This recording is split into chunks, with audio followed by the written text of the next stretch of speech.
Hello all to the General Studies Syllabus Decoding series which we started few days back.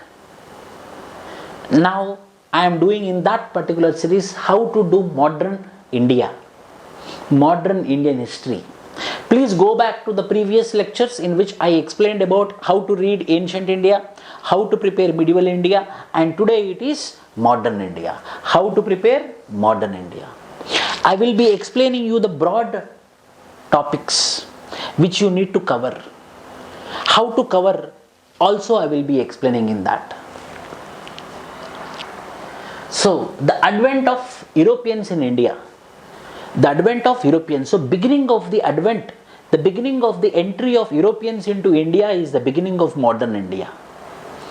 The Portuguese, the English, the French, Anglo-French rivalry, first Carnatic War, rise of Hyderabad state, the second Carnatic War, the third Carnatic War, causes of English success. This is what the topics which you have to begin.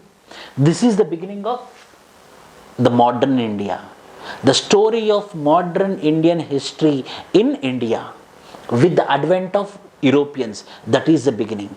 So you have to understand the beginning of the Portuguese, English and French.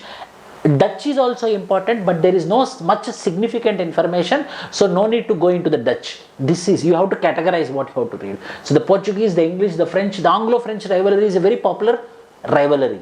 So there is first Carnatic War, means between English and French, second Carnatic War, third Carnatic War, and we have the rise of Hyderabad state. In this particular time only, the Hyderabad state was been rising and the causes of English success. So this is about the beginning, the very beginning of modern India. Then Bengal, we have to focus on Bengal.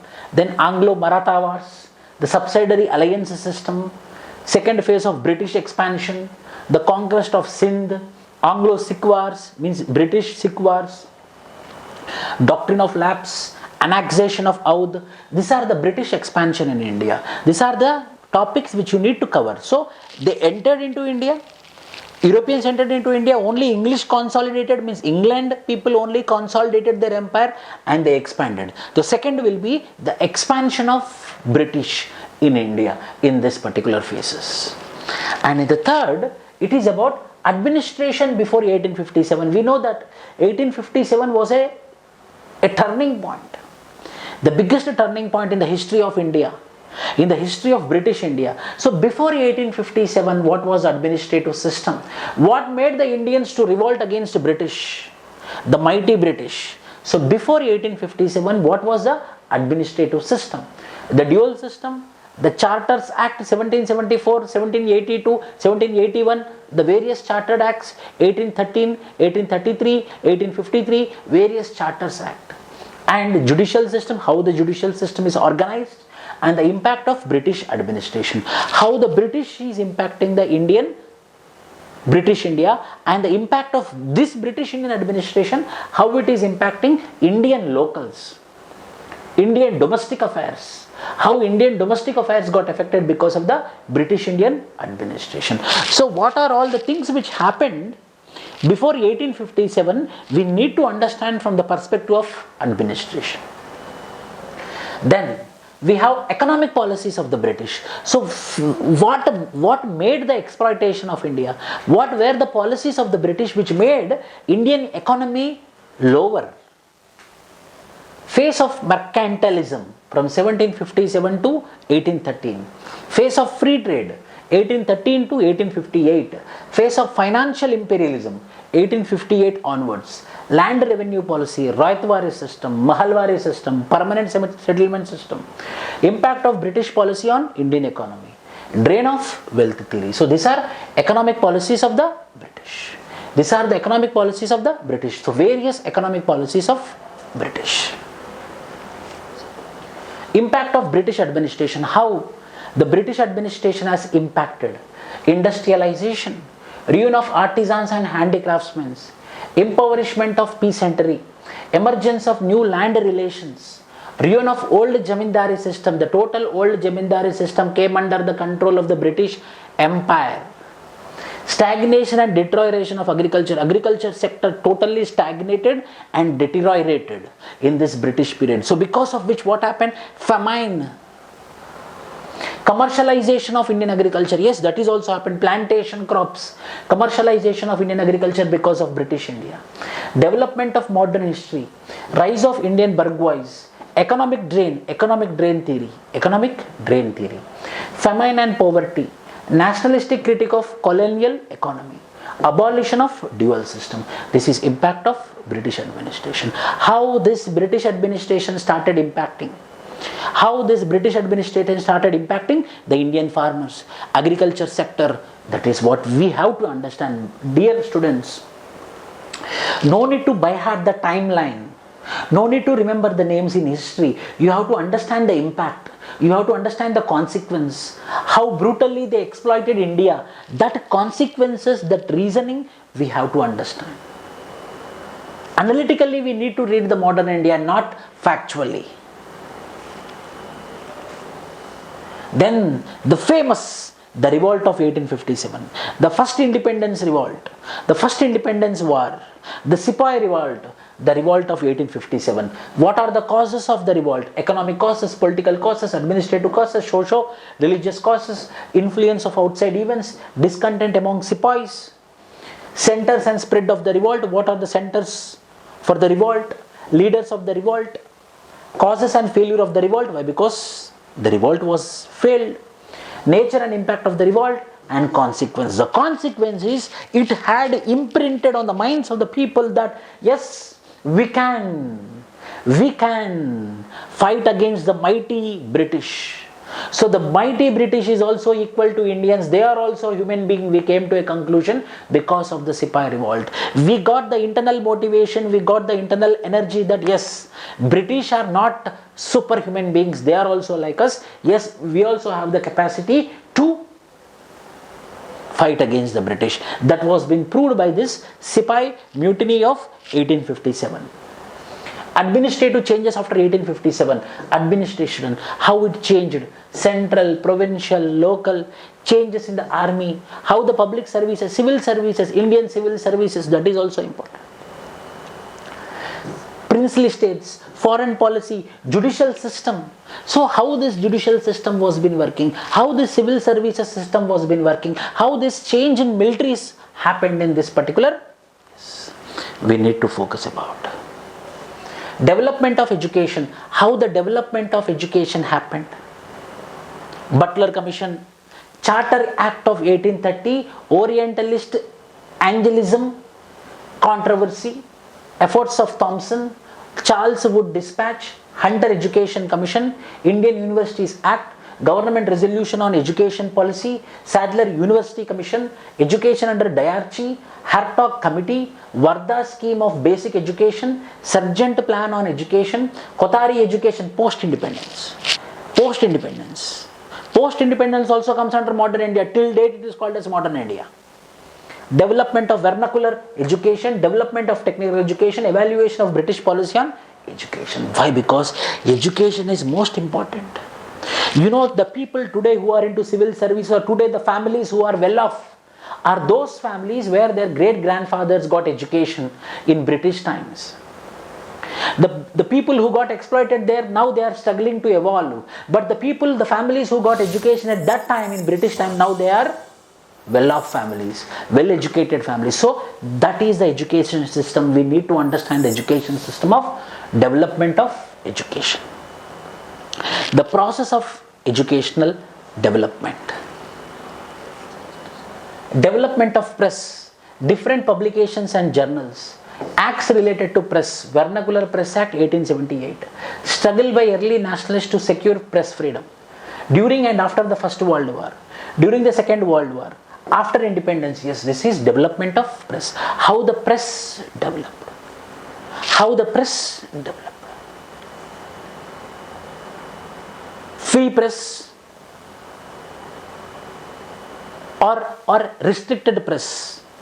Can we take any impetus from here? Can we take any clues from here and we can apply to today's media?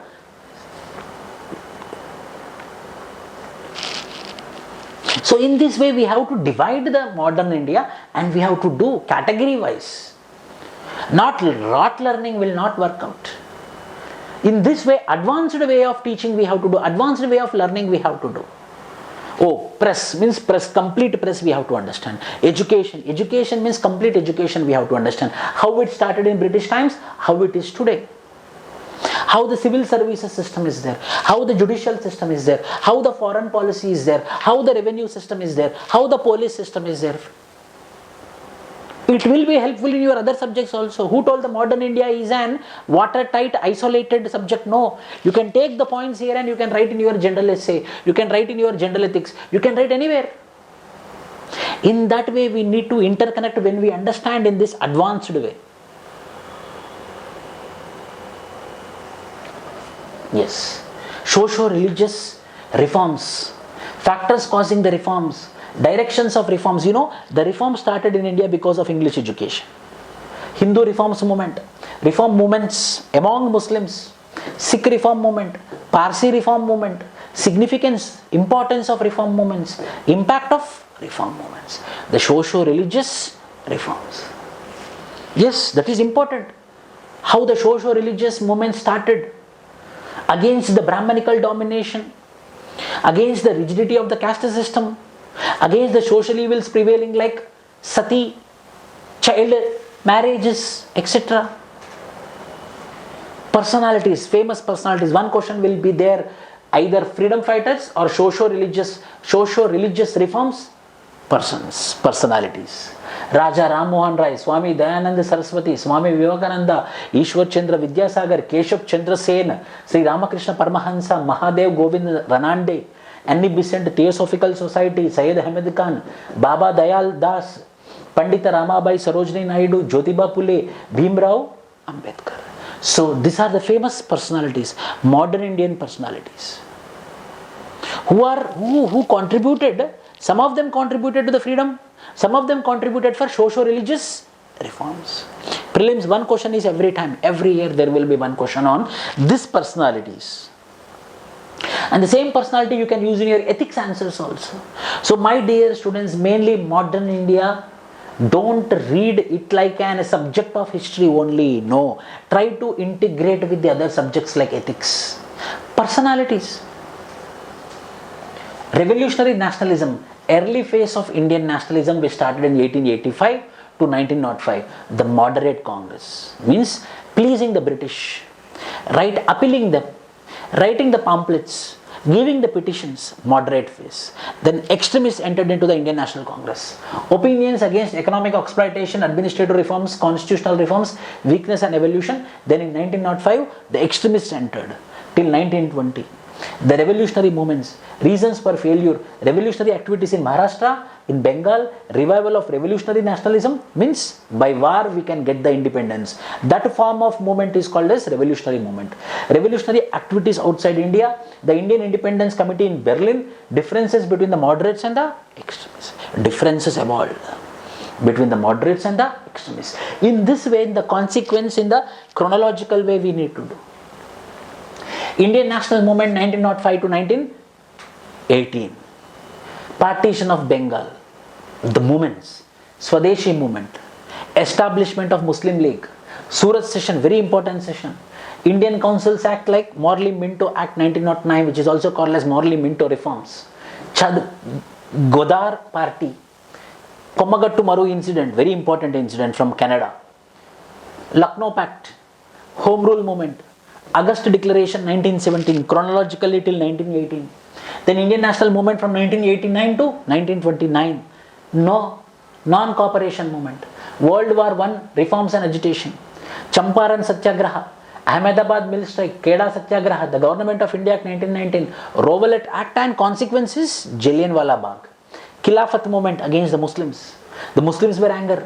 The non-cooperation movement 1920, Simon Commission 1927, Bardoli Satyagraha 1928, Nehru Report 1928 till 1929. Why? Because in 1929 we started with civil disobedience movement, whereas here in 1920 we had non-cooperation movement. So from 1918 means from non-cooperation movement to civil disobedience movement, what are all happened in between is this. This all information you need to know. Then it is from 1930 to 1947, civil disobedience movement, CDM. 1930 to 1931, suddenly stopped. First round table conference 1930, Gandhi-Irwin Pact, Karachi session, second round table conference 1931, civil disobedience movement second phase, third round table conference, communal award, Pune Pact between the Ambedkar and the Gandhi, Government of India Act 1935, Indian national movement from 1930 to 1947. In this period only we had Quit India movement, World War II and Indian nationalism, resignation of Congress ministers, Pune resolution and condition support to British, August offer, individual civil disobedience, two nation theory, India and Pakistan, demand for Pakistan, Cripps mission. Then comes the Quit India movement. Each and every is having 10 points. Each and every topic you need to have 10 points. If you read each individual topic which I am explaining here in the form of a bullet points, if you have 10 points, finish. Your modern India completed. Azad Hindu Fauj of Subhash Chandra Bose, Indian National Army, rebellion, Indian Navy rebellion, Rajgopalachari formula, Desai-Liaquat Pact, Cabinet mission, Wavell plan, Jinnah's direct action resolution, Mountbatten plan, and Indian Independence Act. Finally, Indian Independence Act 1947. In prelims, we will be discussing only up to Indian Independence Act 1947 and the Constitution of India in polity. But in mains, after Indian independence also we will go for post-independence. Peasant, tribal and other movements like tribal movements, Bill uprising, Coal uprising, Santal rebellion, Jaintia and Garo rebellion, tribal rebellions, which is useful for anthropology optional students also. Rampa rebellion, Munda rebellion, Kondadora rebellion, Tana Bhagat, yes, uprising. These are tribal movements. Peasant movements, Champaran Satyagraha, Keda Peasant Satyagraha, Bardoli movement, Mopla rebellion, Tebaga movement and Telangana movement. Governor Generals, this also, first is Governor of Bengal before 1773, but from 1773 it is called as Governor Generals of Bengal till 1833. From 1833 to 1858, Governor Generals of India. Then it is Viceroy and Governor Generals of India from 1858 to 1947. Yes, who is the Governor General? What is his significance also? We have to know. Constitutional development, starting with the Regulating Act, Regulation Act 1773, Pitt's India Act 1784, Charter Act of 1793, Charter Act of 1813, 1833, 1853, Government of India Act 1858, 1861, 1892. Each and every act you have to read and remember. 1909, 1919, 1935, 1947. These are all the acts which are made by the British India. Very important acts which you have to read in any context. So these are all the constitutional developments of India. By Indian Independence Act of 1947, you are coming to the end of modern India. My dear students, compulsory in mains 2 questions are coming from modern India and 10 questions in prelims. Approximately 10 questions are from modern India. 7 to 8 will be there. So please don't neglect modern India, and the best source would be Spectrum book you can read. After reading NCERT, old NCERT, then go for Spectrum. Thank you. Please subscribe to our channel, share it and click the bell button. Thank you.